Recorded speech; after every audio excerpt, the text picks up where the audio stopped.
I wonder often if there's any relationship between guilt and gold. That the love of money is the root of evil. It's a very true saying.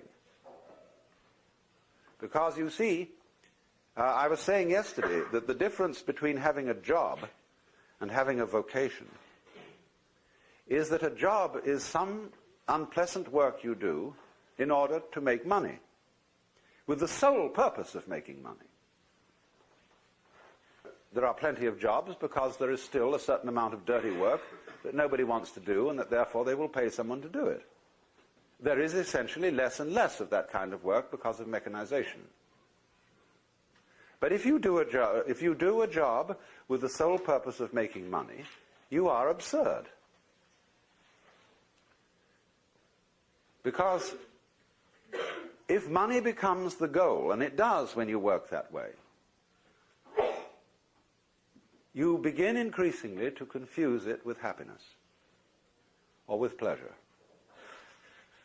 Yes, one can take a whole handful of crisp dollar bills and practically water your mouth over them. But this is as kind of a person who is confused, like a Pavlov dog, who salivates on the wrong bell.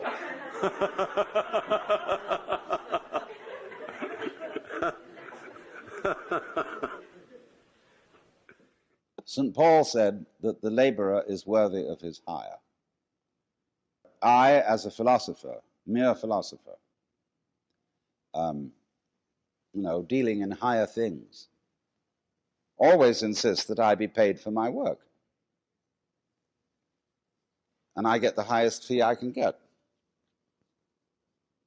And people say, well, you're just out for money. I say, that's none of your business.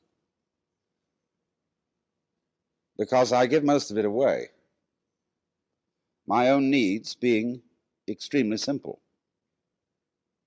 Although I enjoy good food, I don't even own a television set.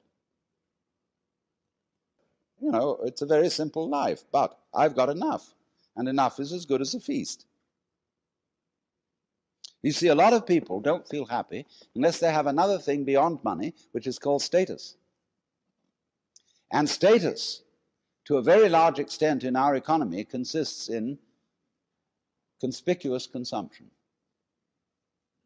In having this thing and that thing and the other thing, in having a swimming pool, a Ferrari, a certain kind of clothes, and a certain kind of house with an enormous round-style picture window, and so on and so on and so on. And we think we need all that because we've been persuaded by a certain kind of propaganda that that's how we ought to live.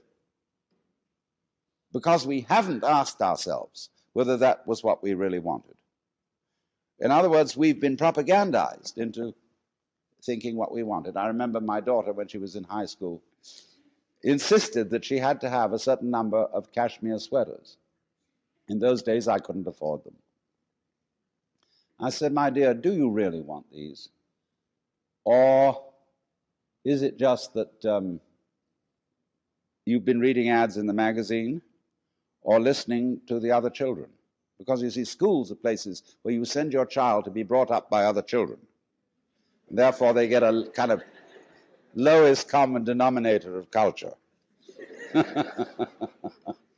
all think they got to have this, they got to have that. And they don't really want it. If they sat back and considered, do I need all that? Is this trip really necessary? They would come to the conclusion that it wasn't. And that would be very important because they would save energy. You all know, of course, that we are nearing an energy crisis.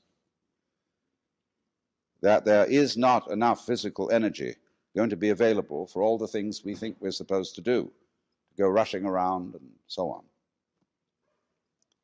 So